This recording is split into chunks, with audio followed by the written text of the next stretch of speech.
Well, some of you were here last time, some of you weren't, but this is what we are dealing with today, and as well as the last lecture. We're minimizing Cx subject to standard form constraints Ax equals b, except that x is bounded below and above by two vectors, L and U. And I'm assuming A is m by n, and rank is also m. And instead of dealing with this, there's too much noise coming. Why don't you open that window?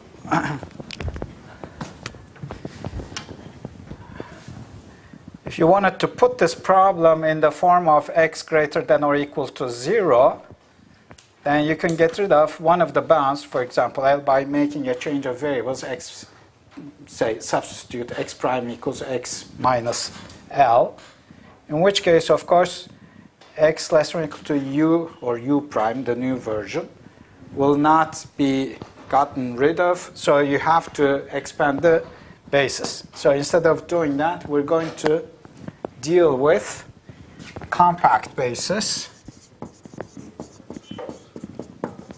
which means that we are going to work with basis matrices of size m by m rather than the enlarged one.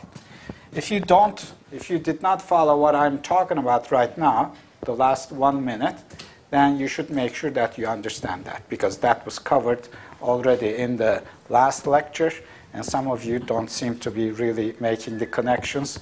Those of you who are not here will not make the connection, so I suggest that you go over that stuff, because that's the more important part here. Okay? The other is mechanical. You can just derive all the other stuff. The concepts are more important. All right, so at this point, we want to work with basis matrices of size m by m. That's the main motivation here. And we assume some feasible basis B is given. We assume it's feasible. And the non-basic variables, or the A matrix, is partitioned in the form of a basis matrix B with non-basic variables collected in submatrices n1 and n2.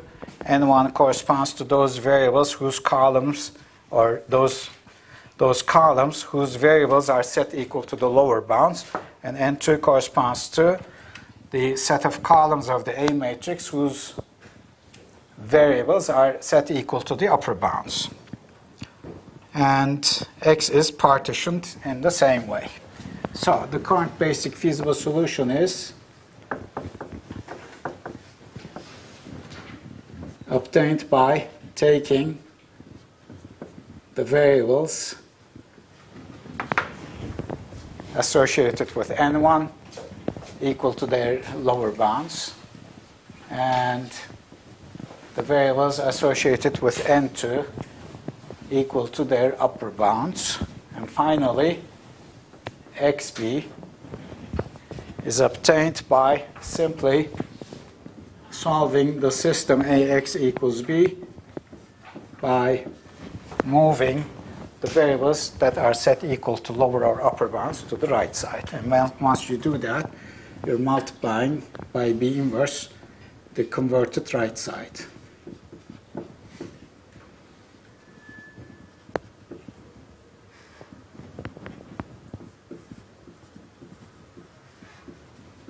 So, once you set your non-basic variables equal to their lower or upper bounds, as depending on where they are, then you have a modified right side, and then you multiply by b inverse to get the values of the basic variables. We've gone through this already. And z bar is, by the way, I gave a name to this. I called it b cap. Okay? That was the name for that. And z bar, the objective value of the current basic feasible solution, is CB times XB bar plus CN1 XN1 plus CN2 XN2 with their current values. And that gives you, of course, CB times B cap plus CN1 LN1 plus CN2 UN2. That's the objective value. B inverse. There's no B inverse here. Where's B inverse? Oh, Value of x is basic x. the entire thing is B cap. That's all. Okay. I think I call this Z cap rather than Z bar. Let me just check my notation here. Yeah, I called it Z cap rather than Z bar. Okay. Okay.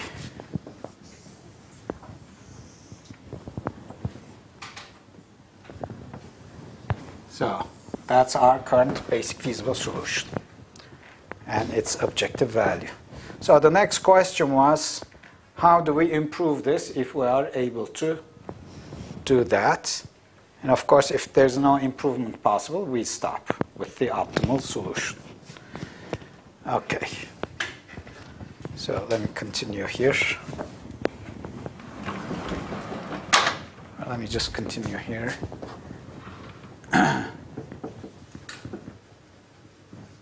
For any choice of xn1 and xn2, rather than the specific choices at the bounds, we may solve for xb and obtain b inverse times b minus n1 xn1 minus n2 xn2. That's what we get. And then, of course, that would give the following objective value as dependent on the choices of xn1 and xn2. What would that be? CB times xb plus cn1 xn1 plus cn2 xn2. That would be the objective value, which upon simplification will give the following: CB times B inverse into B minus N1 xn1 minus N2 xn2 plus Cn1 xn1 plus Cn2 xn2. I simply copied xb, nothing else. And then this will give you CB B inverse B minus something times xn1. What is that something? CB B inverse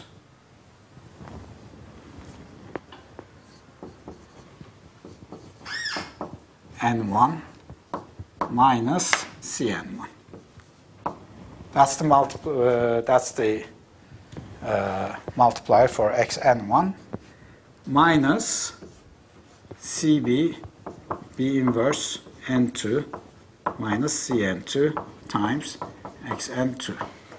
That's the, if you factor out everything that has to do with xn2, this is what you get in parentheses.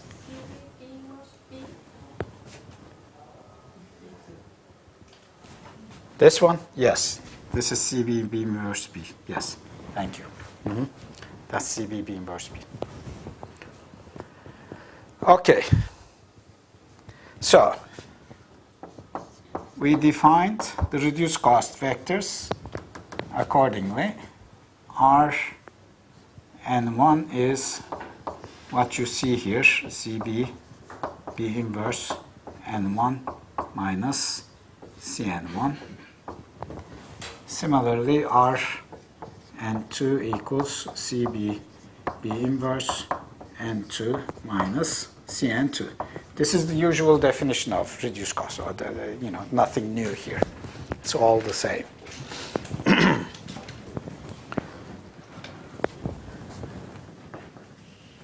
So this simply tells you that Z is equal to this constant, CBB inverse B, minus Rn1 xn1 minus Rn2 xn2. Okay? That's what we have. And my usual conclusion was, if you just view these dot products as summations, then that would tell you who to enter. Okay? So, but before I do that, let me just make a little bit change here. Let's just look at the differences here rather than. So let me just write the same thing. Let's subtract the lower bounds from the variables that are set equal to lower bounds. Okay? So xn1 is currently at the bounds. So I'm looking at the difference between the current value and the lower bound. Of course, the current value will be something more than the current value because they have to stay feasible. Similarly here. Except that I need to change that to plus because I'm looking at the difference now for the upper bound, the variables that are at their upper bounds right now. They will be below the bounds. So there will be a non-negative difference here. So we're just looking at the differences between either the lower bounds or the upper bounds as long as. Okay. But of course, when you make this, you need to make sure that you retain your equality. So how do I do that? There will be a Rn1, Ln1 here with a plus. So I have to subtract that. Okay. And there will be a plus Rn2, so I need to also subtract that one. Okay, so we added the same thing and then subtracted. We added and subtracted the same thing, so equality is retained. So this gives you CBB inverse B minus Rn1 Ln1 minus Rn2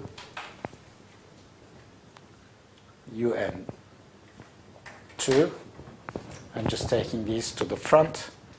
Minus summation Rj xj minus Lj, which is this one. Okay? J in the index set R1, which refers to those variables that are set equal to their lower bounds. Okay? And this part, Rj uj minus xj, for those variables that are set equal to their upper bounds.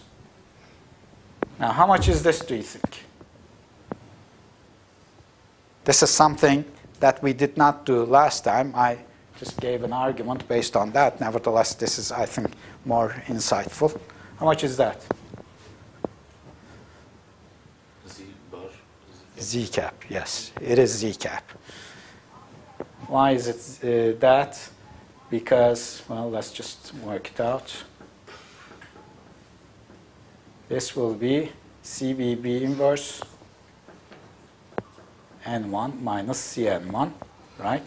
Ln1 minus CBB inverse N2 minus Cn2 minus the other stuff, Rj xj minus Lj in R1 minus Rj uj minus Lj, uj minus xj, j in R2. Now, if you look at this, I don't know, if you simplify it, what do we get here? We get, well, let's just do it. CB, B inverse into B minus N1 L1, right?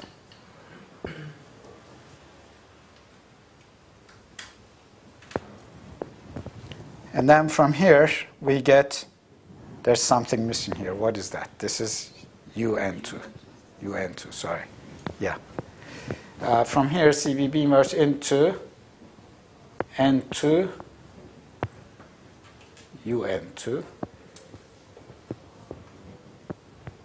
That's your B cap.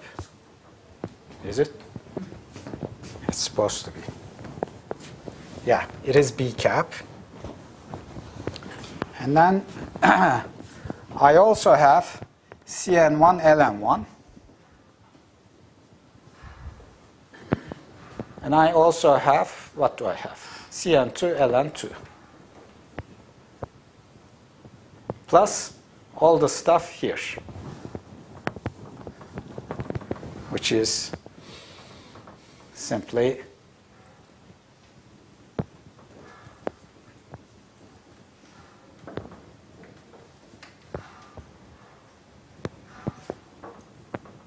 Rj Uj minus Xj J in R2. So this is B cap, and this simply tells you CB B inverse B cap plus CNLN1 CNLN2. That's exactly what we have. Okay? So this is simply equal to, so Z is equal to the current value minus, oh, I forgot the plus here. These are supposed to be plus, right? I changed it along the way. Okay, so Z cap minus Rj Xj minus Lj for those non-basic variables at the lower bound plus Rj Uj minus Xj for those variables that are at the upper bound.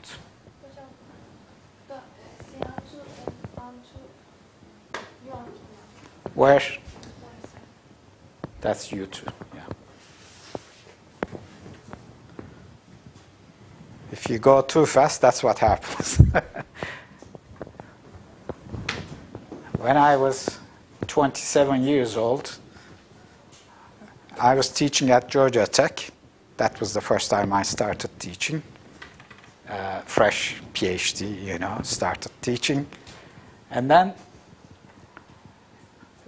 I used to also do folk dancing. So somebody in the folk dancing one day told me that she is building a house. That was very interesting. You know, a single person with a child, a single mother. She was building a house. To me, that was very unusual because in Turkey, nobody builds a house just by herself. And then she said, well, I asked her, you know, how do you do it? You know, it's hard to build a house. She said, I built one piece at a time. You know, she's building the wall only one piece at a time, just, you know, one stone at a time or one brick at a time. So she built the wall of the house in 6 months, which is fine, but she did it. And she said to me, well, I work slowly but surely. And I ingrained it in my mind. If you work slowly and surely, it works. It really helps. But over here, of course, we work fast, and it's easy to make mistakes. So watch out. Thank you for pointing out the mistakes. Of course, the best thing is to work fast and accurately, but you know, sometimes we make mistakes. Okay, so this is the form of the new objective value, and this simply tells you that if you look at your non-basic variables that are currently at the lower bounds, if you increase them, if you look at the difference here, if this difference is positive, and if Rj is positive, that's really good because by doing so, you would make Z go down from the current value. Similarly, if you don't touch that, but look at these ones, so Xj is currently at the upper bound. If you decrease it from the upper bound, the difference will be positive here. That positive difference, there's something wrong here. What is it? I switched the sign somewhere. Did I not? Yes, we were using minus for both. How did I? Just a second. This is correct. This is plus.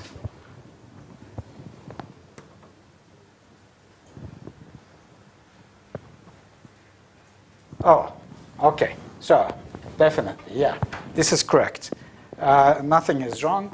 So I want a negative rj here. If rj is negative, and this number in the parentheses will be positive if you go down, okay? So negative times positive will make you go down from the current value, okay? So we enter any xj from the first set as long as its rj is positive, or any xj from the second set if its rj is negative. But typically, what we do is we choose a variable k from the arguments of the maximum of the rj's, j in R1, or I should say arg max of max, okay? Or the maximum of the negative rj's. Rj's in the second set are supposed to be negative, okay? And so negative rj is positive, j in R2.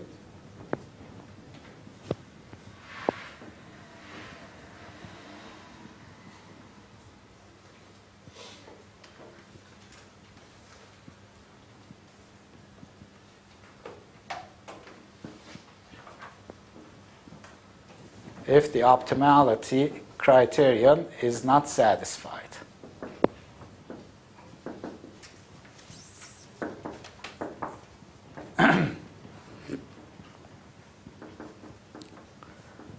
What is the optimality criterion? The optimality criterion for a minimization problem is that you want rj less than or equal to 0 for every j in R1. So nothing qualifies in the first set that can improve the objective value. And rj is greater than or equal to 0 for every j in R2. That's your optimality criterion for minimization.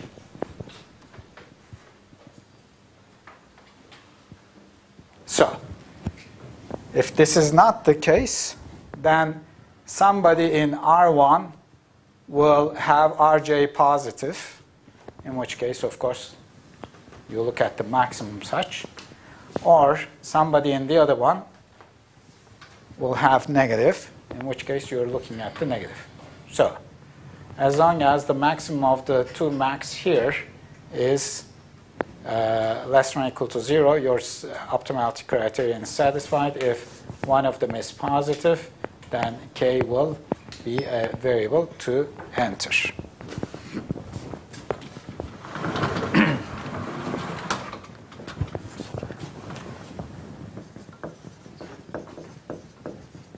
So, suppose we decided to enter xk. Okay?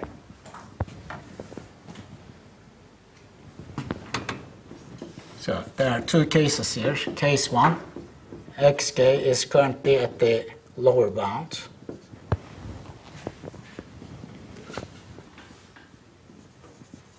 New value will be the lower bound plus some amount delta. You're increasing it by delta. Delta is positive here. Okay?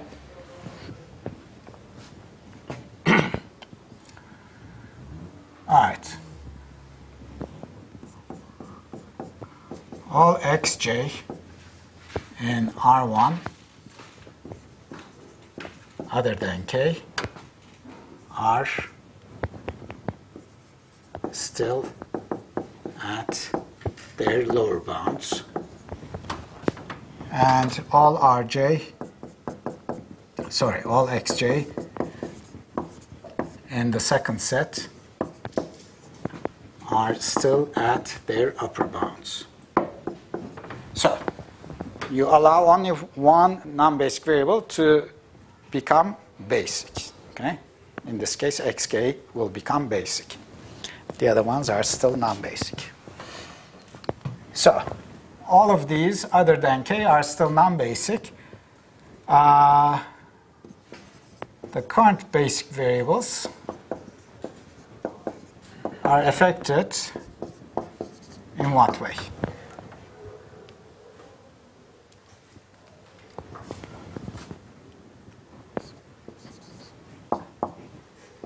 B inverse times B cap is the current value.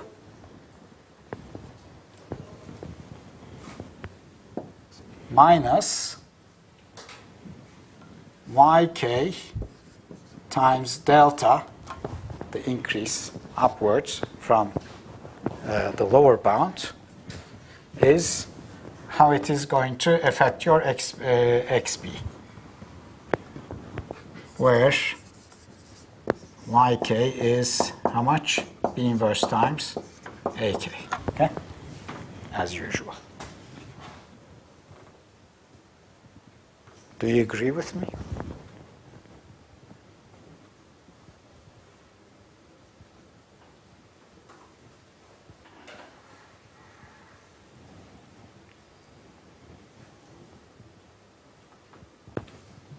Do you agree with this part?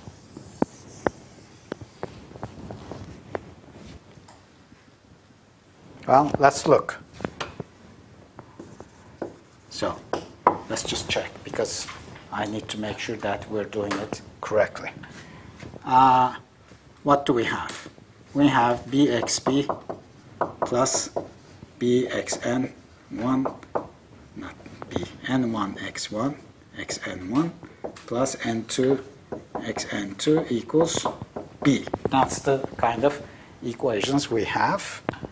And here, of course, we have bxp. Now, everybody here will stay the same, except we're going to allow one of them to change. So currently, these are all at the lower bounds. Only one of them will change. So in the current situation, we have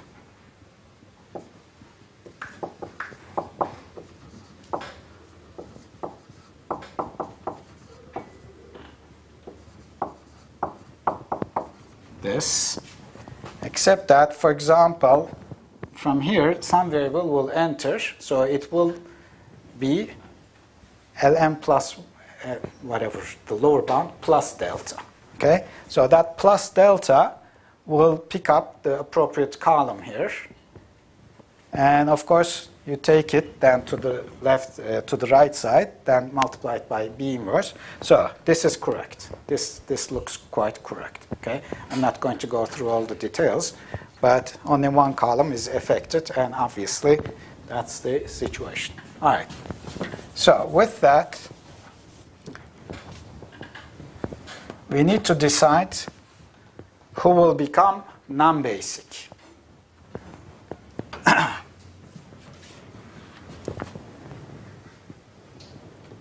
So let's just write it this way. XPI will be the current value. Is this B? That's not B inverse. B cap or B inverse? It's B cap.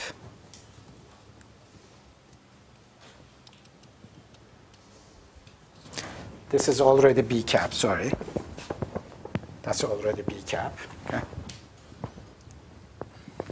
B cap gives you the current values of the basic variables. So that's how you've got that. So XPI is the current value minus the ith component of yk times delta. Okay?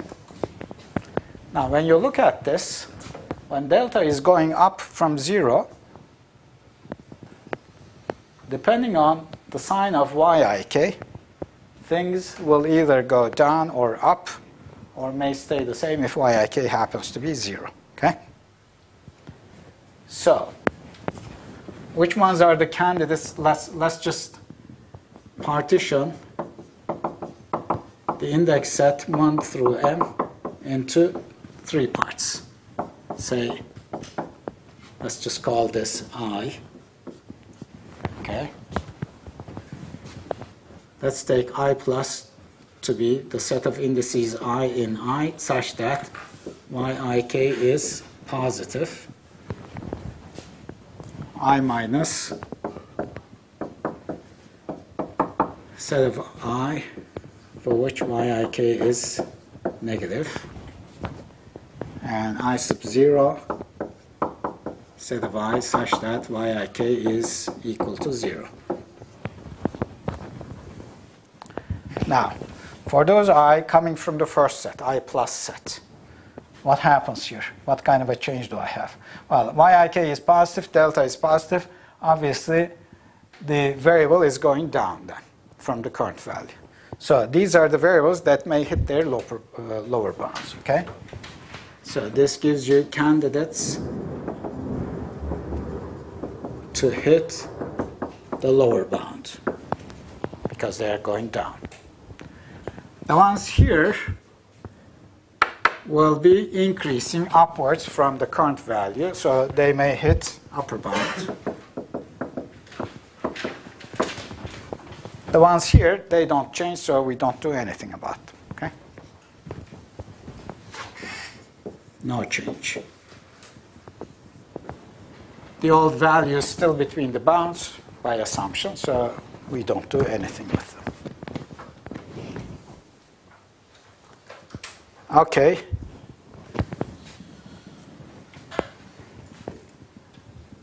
So, we need to compute, well, what do we, well,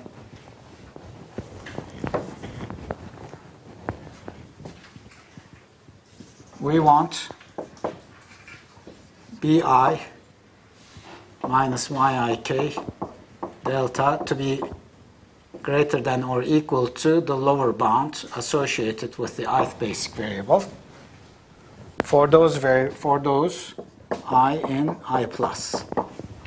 Okay? Because they may hit the lower bound. The other ones,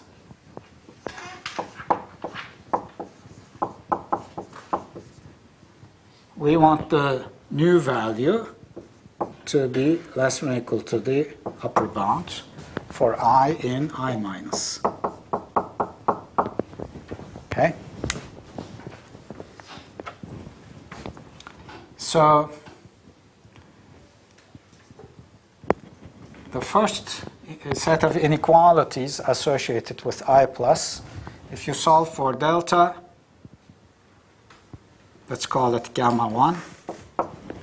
Delta, if you keep it, let's see. Let me take, okay. Let me take this to the right side, yik delta to the right side. So we want a minimum ratio here, bi minus, bi cap minus lbi, and then divide by yik. I'm simply solving for delta. That's really nothing mysterious here. And when you solve for delta, you obtain a bunch of bounds on delta. Each bound is of this form. It's an upper bound on delta. And of these upper bounds, the smallest one is your critical one. Okay? So you choose the minimum such ratio. And you call that, say, gamma 1. That's the minimum ratio coming from here. And then you compute another ratio, gamma 2, for the second one. This one, yik is negative here. So minus yik is positive. So I'm going to keep it here. So delta will be less than or equal to u bi minus bi cap divided by yik minus yik. Minus yik is positive, so when you divide by minus yik, of course, the sense of the inequality does not change, and so you're looking for the minimum of them. So you compute that, and you get those ratios. And then you choose the minimum of either gamma 1 or gamma 2. You know, you've got a bunch of ratios. Well, you've got at least 2 critical values here. Whichever one is the smallest, that's how much you can change your delta. It may also so happen that before you hit one of these bounds, you may be actually changing the variable under consideration from the lower bound to its upper bound before anything of this sort happens. So you need to also look at the difference between UK and LK. Whichever is smallest here, that will be the critical value.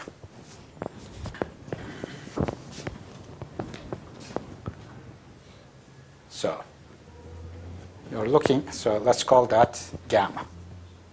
Gamma is the minimum of those numbers.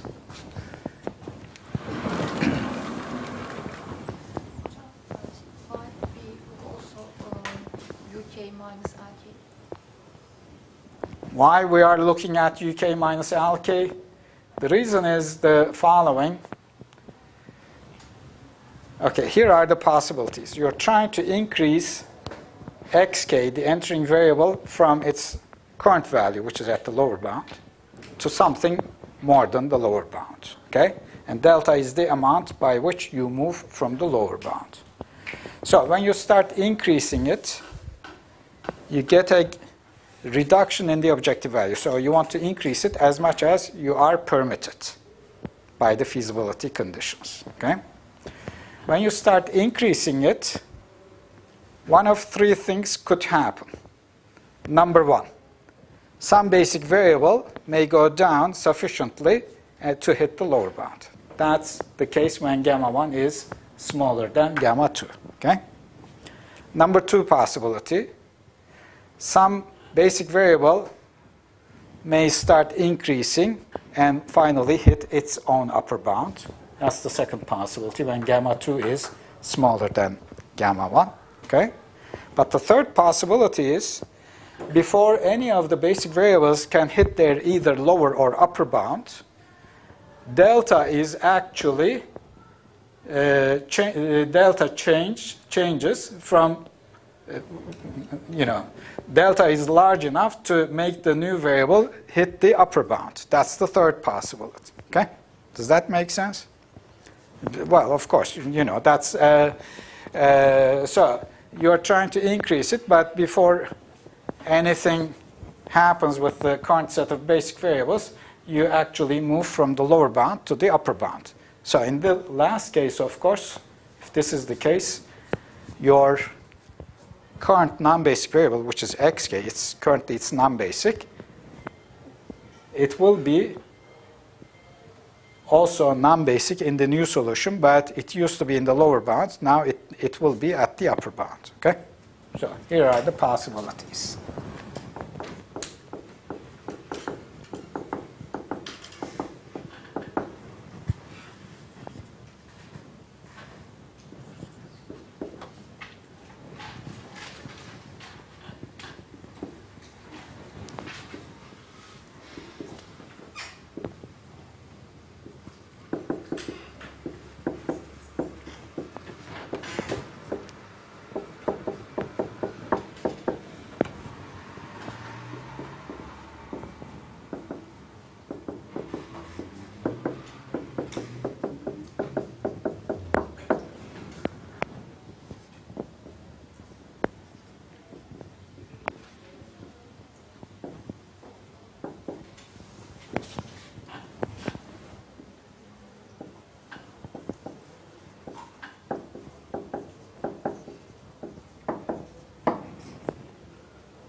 Of course, in the last case, I'm going to assume that this is strictly less than the minimum of gamma 1 and gamma 2.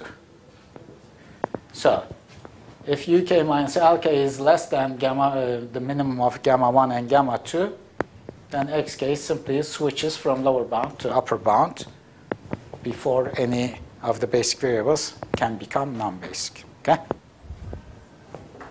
So in this case, XK stays non-basic, but now it is at its upper bound, whereas it used to be at the lower bound. Okay? And the first two cases, xk becomes basic. And one of the basic variables, depending on which of these two cases occurred, becomes non-basic.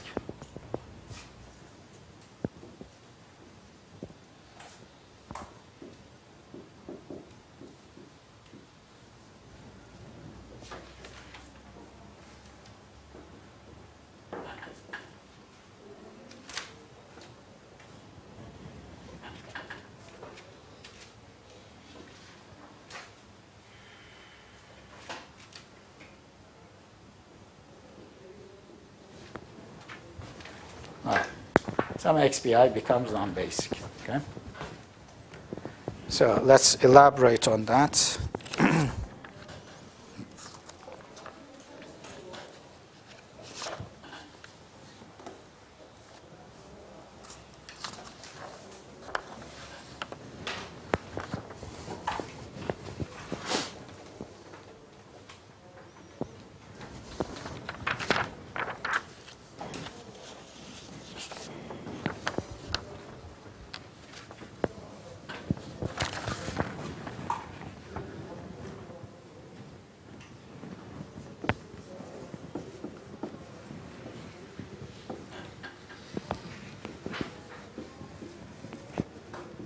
So let's assume gamma is less than UK minus LK. It's realized by either gamma 1 or gamma 2.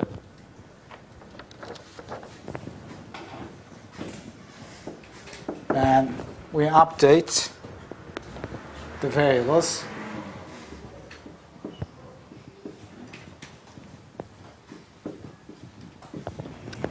XBI, the current value or the new value, will be the old value minus YIK times delta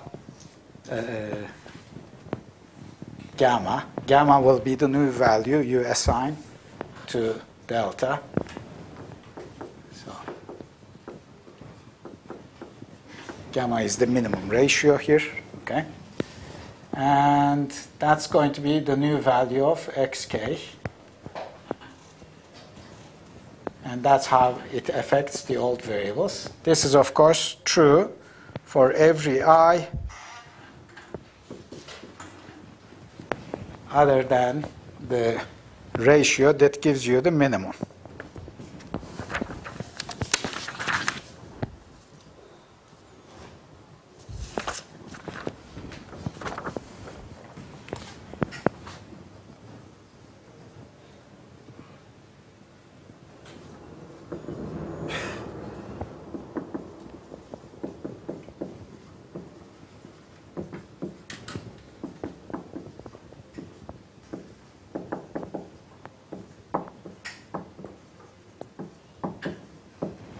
Where R is the index for which some basic variable XBR hits either its lower bound or its upper bound. Okay? All right, so for every variable other than the rth one, these are the new values of the basic variables. These are still basic. XBR becomes at the lower bound if gamma is happen to be equal to gamma 1, for which the ratio is BR cap minus LBR divided by YRK. So if gamma is realized by gamma 1, a minimum ratio coming from the plus set, then XBR, of course, goes to the lower bound and becomes non-basic now. Okay. On the other hand, it will become still non-basic, but at the upper bound, if it so happens that gamma is realized by gamma 2, for which the smallest ratio is, what is it, U BR minus BR cap divided by minus YRK. That's the minimum ratio in the second case. Either way, XBR becomes non-basic. For J in R1 union R2, the set of non-basic variables, except the entering one.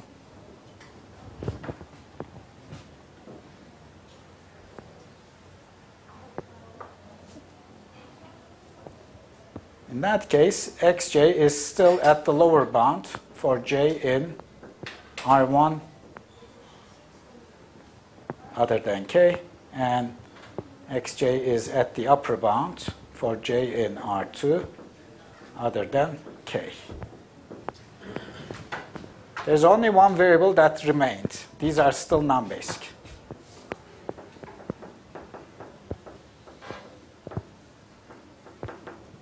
Now, xk is now basic.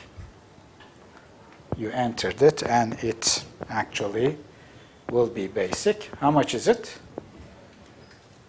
LB, the LK, the lower bound, plus delta, which in this case is gamma. That's how much you increased it. Okay? Boy, doesn't it sound complicated? The idea is simple, but you know, too many details to pay attention to.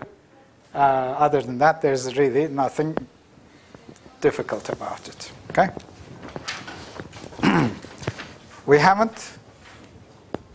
This is only for one case. This is the assumption.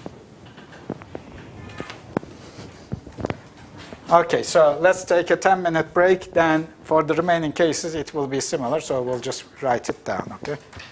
10-minute break.